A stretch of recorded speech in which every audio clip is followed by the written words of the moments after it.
Now, before we get started, I would really love it if you hit the subscribe button and the notification bell so you can get the latest content from the YouTube channel, The Last Rewind. And don't be shy about leaving your comments at the bottom of the page because you are the sole reason why this channel will be successful. Thank you.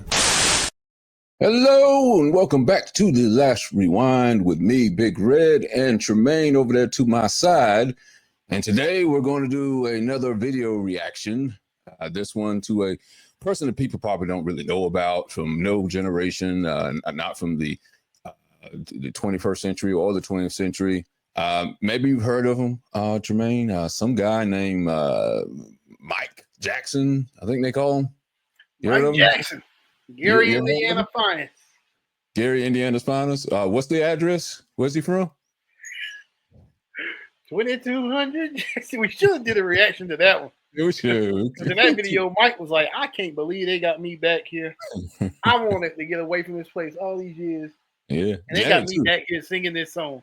Yeah, Janet too. She didn't want to be there either. But you know, you look at the video, Mike did not want to be there, boy. He did his couple of moves, a little bit of pop locking. You're like, all right, can I get out of here? I've been here 10 minutes too long. Which was only strong, Michael Jackson. Oh yeah. Yeah, so today we're gonna be dealing with prime Michael Jackson today. I don't know. I usually say prime Michael Jackson is the 80s Michael Jackson. That's because he has my two favorite Michael Jackson albums within that era, Thriller and Bad. We're doing a song Black or White, which is off of the Dangerous album. You know, Michael took a few years off. But anticipation of seeing Mike do another video because Michael Jackson is very well known for having the best videos of all time. He probably still has the best selling video of all time. Well, the highest selling viewed, not selling, I'm sorry, the highest viewed video of all time, which I think would be Thriller. I would have to check the numbers on that. I'm sure it's like at 1 billion views or something like that. I wish we can get like a tenth of that on our videos, but hey, maybe one day. Me and you will make a music video, but that's in the future. But Black or White, that is the video we're going to be reacting to today. It was a very innovative video and a very controversial video for the day, the time it came out. So, we're going to go through, maybe hit at some of the lyrics in there and some of the cinematography that we see. It's a short movie almost because it's 11 minutes, so which is something you don't see today much. You don't see a video at all today much. That's kind of true. That's kind of true.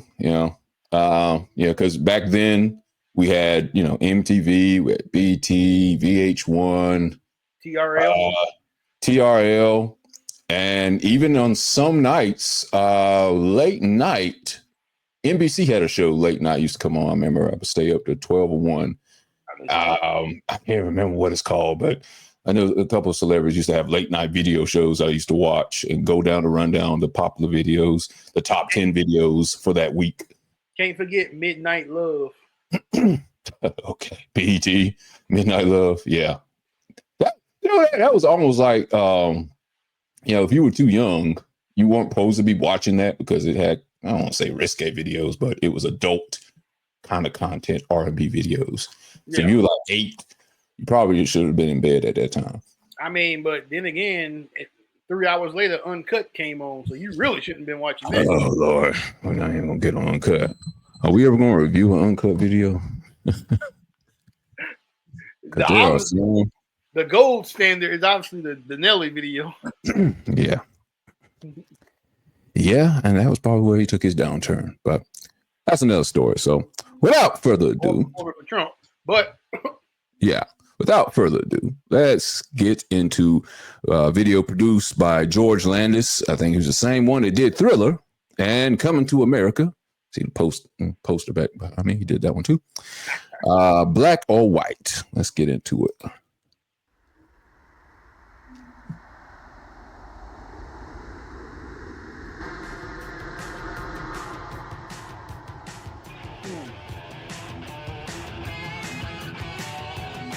This is an example right here of how this is just a mini movie.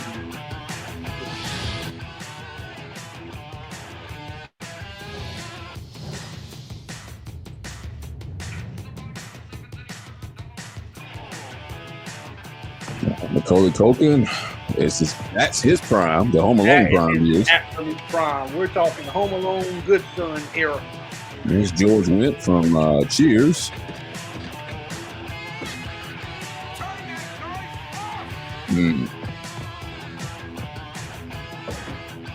I remember he's the good son. Yeah, ironic. I thought I told you Dropping your behind from a mountain. It is too late and it's too loud. But Dad, this is the best part. You are wasting your time with this garbage. Now go to bed. Man, all I know when I watched this video, I said, man, what if I did the same thing in my household? What would the reaction be?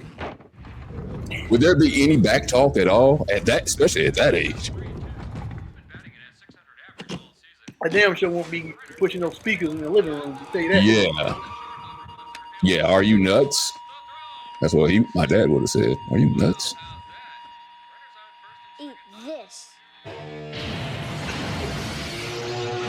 This is when a lot of those TV shows and movies started to give child empowerment, and the parents were dumb and powerless to control their kids, seems like.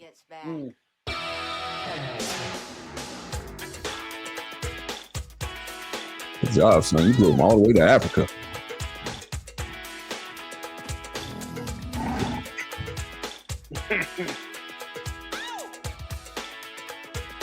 You just killed your dad. You blew him in the middle of the safari, in the Sahara. Before the Lion King. Or was this before the Lion King? Good question. I think it was around that time. So where did Michael come from? He just started dancing. You know the choreography and everything. Like he did at the Super Bowl. Anyway, tell me, while we were reacting to this, who played in the Super Bowl with Michael Jackson performed? I'm sure I can Google it, but I just want to know. I can't remember. I think you and I went back and forth on it. Was it the Beatles? Man, I love that. Using different cultures.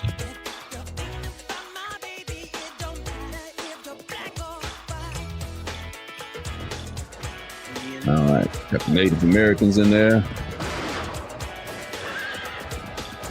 It was 93. He was in 93? Yeah. That was Dallas in the Bills, I think. Dallas in the Bills? Okay. Back in our heyday.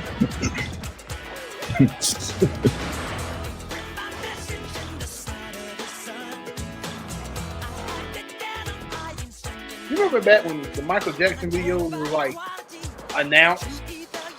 Like it premieres. Like a premiere on multiple television stations. This is what this was. This was on Fox. This was on NBC. Every major network you could put it on. MTV. Everything.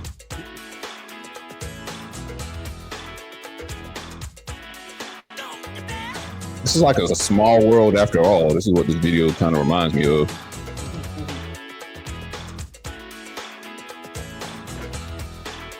How do you think this video would have done today? You know, just so far of what you've seen in this today's climate, how do you think this video would have done? Would it have resonated more, you think? It would. I think it would cause more division, in all honesty. You think so? Yeah, in today's climate, black and white. I mean, back then, you know, 93, there was more. Well, there was an attempt to have more unity. I believe with politics.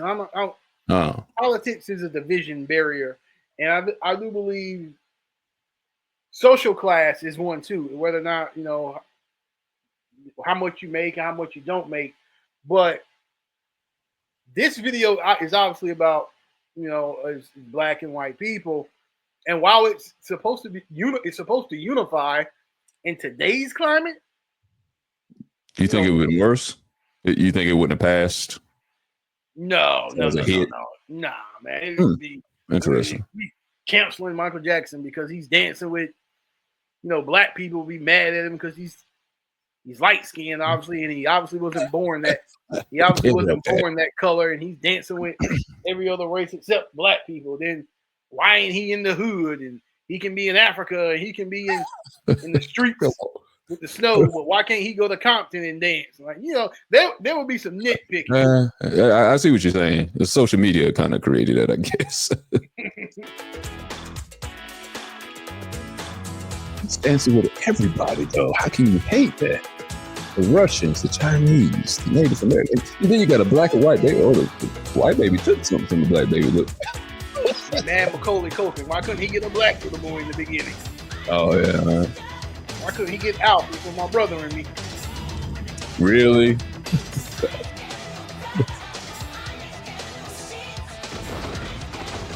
There's a war happening in the background.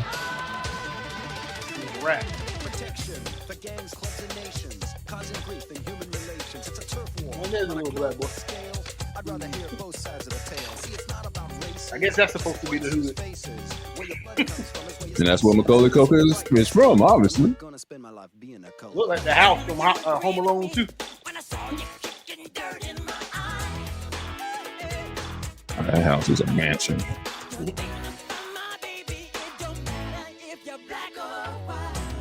Stand on the Statue of Liberty. And his long hair blow in the background like Beyonce does in videos nowadays. That's what Beyonce probably got it from.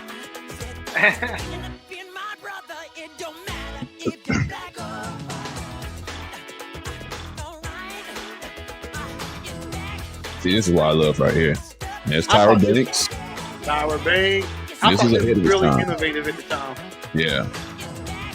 Terminator 2 is, I don't know which one was first, but that's the other scenes I started seeing this I've in. seen that cat in a lot. I don't know his name though. I always thought he liked Matumbo.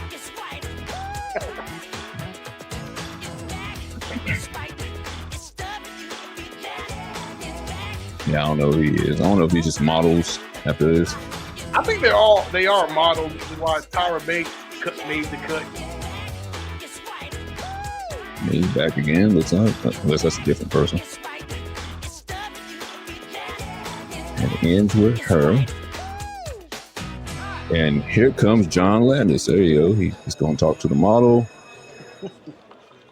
Again, that's the Thriller and Coming to America director. He was a critic too on Entertainment Tonight, if I remember correctly. So nobody notices the rare random Black Panther in the middle of the studio. I just noticed it. What? Yeah, this is that extra part where people got mad at in the 90s. Oh, I do remember this part. Yeah. It's played during the Super Bowl premiere, and there was a lot of letters. People were saying he should have edited a lot of this stuff out coming up.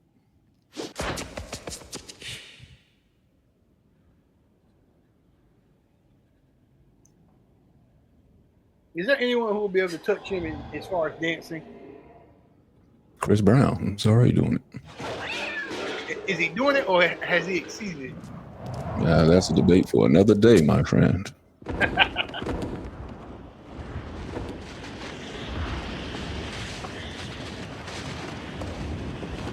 They say he's in the hood now. Macaulay Culkin's nowhere to be found. This is out of my pay rate.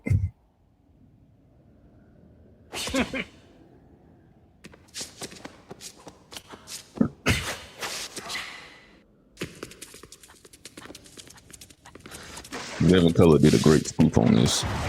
I do remember that. All right, no problem so far. Man's just pretty much freestyle dancing in the middle of the street. He ain't worried about getting robbed, so maybe it's not that bad of an area.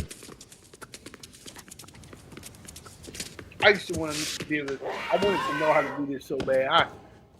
At the extent of my Michael Jackson dancing, I could do the moonwalk, but it paled in comparison to his. See, people got mad at that part right there. That's the start. Him grabbing on his crotch. It's like it was too sexualized, which Mike is probably the least sexualized person ever. I saw in the interview, even his mother was mad at him for that. Oh, really? Grabbing himself. And Reedy. Breaking the car windows out. How dare he break the windows of an abandoned car? This is, from what I understand, let me pause it right quick. From what I understand, this was like him expressing his frustration of racism and division and wars happening throughout the world. He was expressing that through his violence on this car, through his dancing. I know I heard some people were kind of mad at him, even transforming from Black Panther, because that's got connotations to like the Black Panther Party, and people say they're divisive, whatever you want to believe about that. But there were a small group of people that were mad about that too. But yeah, because kids really love Michael Jackson. Like, I can't think of an artist. I'm trying to think of an artist today that adults and kids alike really loved. I mean, like 5-year-olds, 10-year-olds, 15, 20, 30, they all could watch. So you got to imagine during these premieres, adults and kids were sitting side. Normally now when you watch videos, parents are in another room, kids are watching the video, or vice versa. Kids are in the other room doing something else, and parents are watching a different type of video because they never were brought together by these kind of artists. Well, the artists today, anyway, they don't usually bring. I remember my age demographic together. I remember my parents used to have watch parties for Michael Jackson premiere. Now, granted, after the video, you're gonna do other stuff, but the reason for the party was to watch his video. And to answer your question, perhaps a few artists around today that can maybe you be unified with different generations. There's two, possibly. Who? From 5-year-old to a 40-year-old? Who? Beyonce. From a 5-year-old to a 40-year-old. Some 5-year-old. You don't think a 5-year-old know who Beyonce is? A 5-year-old boy and girl? Okay, you got me. A 5-year-old boy is not gonna know who Beyonce is. And there's questions really, if he does, but he can. One really ain't gonna be if it's not Beyonce.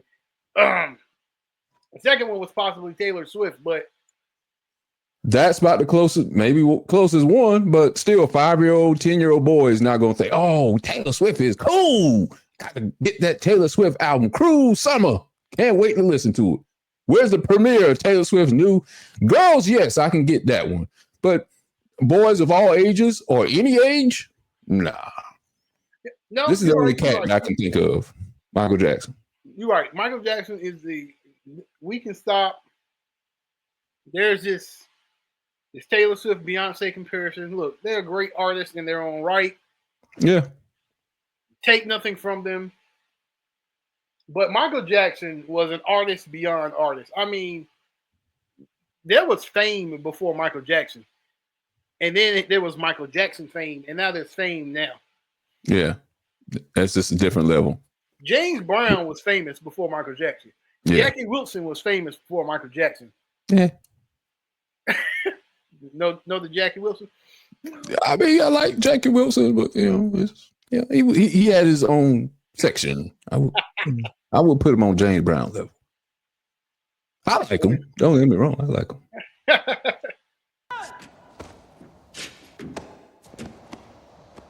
All right. Oh, grabbing the crotch again. Oh my God.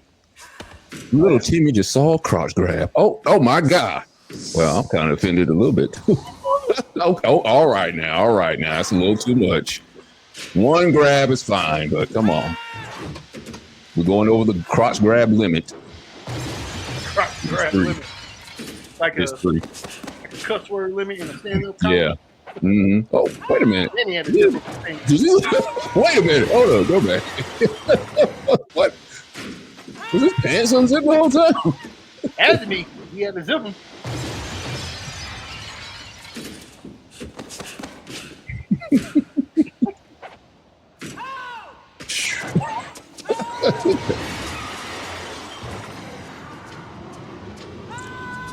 Mike, you just causing destruction. See, I guess, right.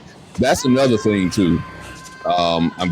This was not too long, I'm sure. This is 93. That's not too long after the Rodney King riots too. So that probably had a little undertone to do with why people were against this last part of the video. you know, the riots that happened afterwards. And then years later, he did that song with "They Don't Really Care About Us." So Yeah, that's true. Michael's for the people.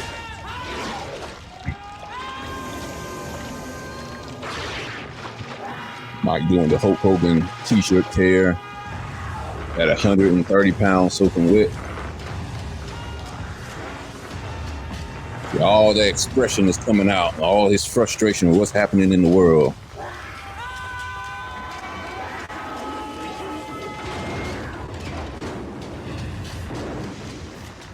Mike, you going Right to pay here, for all see- this damage. See, if this was today, and the like, it comes out like the reason why he was doing this dance scene today because of the frustration in the world today. Mhm. Yeah, that won't stand. One, it will be people will find it very offensive because of him grabbing himself and doing himself. Then they will find out the reason why he's doing it. Oh yeah, it won't stand today. I believe the reason Michael Jackson acquired the level of fame he acquired back then, and not just Michael Jackson, a lot of artists, because they could get away with a lot of stuff that you can't get away with today.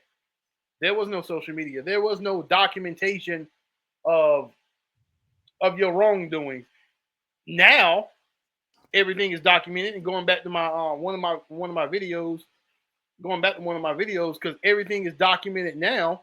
Mhm. But most of these artists are dead or dying now. So they can't ruin them now, but their legacy can be ruined. Like I said, as quiet as it's kept in that other video, we know what has been said about Michael Jackson, but the dude's a tremendous artist. That's a great video. All his videos was like world premiere, great video. So can't take nothing away from him. Okay. Overall, what would you say this song is about? What'd you gather from this song that it's about? So the song itself was I gather it was to unify. To your point, because of the racial injustices that was going on in the at that time. You know, the Rodney King deal. This was 93. Let's keep in mind, 93 ain't that far away from the 70s and the 60s. So it ain't like racism was new. Hell, it ain't new now. But it was fresh then. So I do believe that this song was Michael Jackson's attempt to unify. And whom better to unify than the most popular, famous person on earth, on the planet at that point was Michael Jackson. So what I take from the song is an attempt to unify. Granted the title is black and white, but he's dancing with different cultures. Mm-hmm. So I take from it an attempt to unify. Now the end when he's dancing, yes, there's the unity, and then there's the frustration. So Mike's telling you, all right, I can give you MLK, but I'm gonna give you Malcolm X in the end. Okay. That's all right. I see what you did there. I agree for most of everything what you're saying. I had to take a look at the lyrics a little bit, and because a lot of Michael Jackson lyrics, is inaudible for me. It's just me. Maybe I just don't understand everything he's saying. Like Shimon. People got to figure out what he's saying. Oh, come on. Is that what you're saying? You gotta go look at the lyrics and see what he actually said, and other, things he said. I'm like, okay, let me see what he actually said. Oh, okay. I thought he actually said something else. Honorable mention to that. So when he was going, we all thought he was going, "Mama say, Mama say, Mama." So you know what he was really saying? Gibberish. I'm gonna do it one more time. I'm not gonna stop. I don't know about that though. That's what I'm. So we're thinking Mama say, Mama sa, Mama kusa, whatever he's saying, but it's I'm gonna do it one more time. I'm not gonna stop. I'm gonna do it one more time. I'm not gonna stop. I'm gonna do it one more time. I'm not gonna stop. I've seen on the documentary that it wasn't even really words. It was, it was something he just kind of made up on the fly. Where did I read? I read it that it was actually that. All right, maybe I'm wrong, but I've heard some people say it was it's an African way of speaking. I forget the name, what they call it, but it was an African language he was speaking. But what I've heard recently, it wasn't really meaning anything. It was filler that he used for that song. Want to be starting something, but we'll look that up. We'll look that up. But on this one, the opening lyrics starts off saying, "I took my baby on a Saturday bang," which sounds like something else, but I'm not going to go there. "I took my baby on a Saturday bang. Boy, is that girl with you? Yes, we're one and the same." And it sounds like here he's singing about an interracial relationship that he's in. You know, at one point he was with Lisa Marie Presley, the daughter of Elvis Presley. And let's see. Next up is And he dated Tatum O'Neal when he was a teenager. That is also true. And what is her name? The girl that was in Blue Lagoon. She had a TV show one time. She was a model. Brooke Shields. Brooke Shields. I think he was with her one time. You know, somewhat rumored to be with Madonna at one point, but I'm not sure how that worked out. Let's see. Next one. They print my message in the Saturday Sun. I didn't know what the hell that meant. That's a newspaper. Oh, okay. That, you know, print up stories about him being wacko jacko or whatever. I print my message in the Saturday Sun. I used to think it was saying I print my message in the side of the sun. So this is what I mean. I have to look up certain things. I don't know what he's saying. I had to tell him I ain't second to none. And I told about equality, and it's true. Either you're wrong or you're right. If you're thinking about being my baby, it don't matter if you're black or white. So yeah, I agree. What you have said, when you surmise this song is about unity. I think he starts off with literally black or white relationships and someone questioning why he's with a white person or whatever like that. And he's saying, hey, don't matter. I don't care what skin color they are, white, black, medium complexion, yellow, like the Simpsons. Don't matter. I'm with them regardless, as long as love is in their hearts. And then he's going around the world. He doesn't care what culture or country you come from.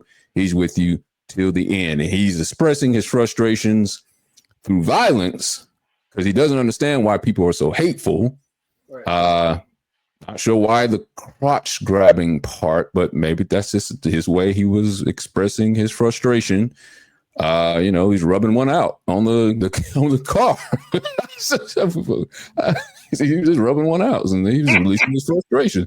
And then he zipped up afterward. You notice he zipped up, but zipped up. I don't want to start. I'm not going to do it. I'm not going to go that way. What'd you say? He was done at that point. And then he turned back into the Panther at the end. I wonder if the Black Panther was a connection to the Black Panther Party, or was it just because he loves cats? Because, you know, he has cats in his live videos. I immediately thought of Janet Jackson. Didn't she have like some kind of revolutionary Rhythm Nation? Mm-hmm. And she was like an army or something. Yeah, but she also had a song dealing with a panther or a cat, black cat. I don't know, but I vaguely think when I first saw the cat, that was my immediate thought. Like, yeah, this is somehow linked to his sister because that was before that too. Yeah, I know, Pop. What did you think back then, though? And maybe that's the elephant in the room. It don't matter if you're black and white, but the elephant in the room back then was, then Mike, why are you white? But, you know, that was the rumors that people thought he was bleaching his skin. From everything I've looked up, the man had what's the disease for the skin pigmentation going bad? Vitiligo. Vitiligo, yeah. Yeah, vitiligo. You know, usually if you got vitiligo, from every person I've seen, you have patches of skin either going brown or patches of skin going white. And I think what he did is, you know, he colored those white patches, you know, to even it out. So he wouldn't think people look at him strange or whatever. But and then I can understand that, you being the most popular person in the world, you got all these people judging you for how you look and stuff. So I can get why he would do that. But back then, again, like you said, there was no social media in the 90s. You just had to go off of these tabloids, and, you know, it was kind of somewhat hard to discern from what was real and wasn't real.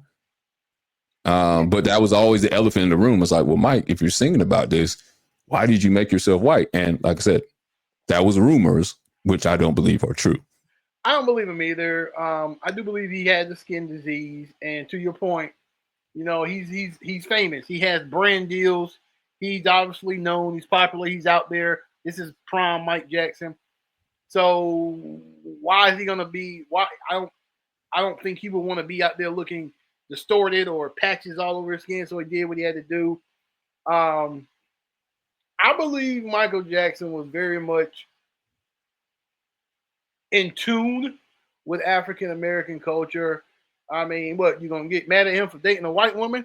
And you mad at every guy? You gonna be mad at every black dude you walking around here? But so I do believe there was his frustration in that dance scene was authentic because this cat's from Gary, Indiana. And he grew up in a household with all the siblings. Obviously, everyone's black, so he's probably seen some things. So back in 93, what is Mike? In his 30s at that point? Yeah, sure he is. So yeah, he probably was frustrated at that point. And art, when you're an artist and when you have a platform, that's one of the reasons that's how you get your art out. You can express your frustration through your artistry, and that's what he did. Agree. All right. Well, that has been our reaction video to Black or White from Michael Jackson. If anyone knows who that is, I'm gonna do some research because I've never heard of him. Tramaine's never heard of him. This is the first time we ever heard of him. Some new guy on the block. But we're going to end the what's up? It said on the block. Yeah. So we're going to end it there. But if you have any other videos you would like us to review and react to, please leave it in the comments. And please go out there and be kind. And join us next time on The Last Rewind.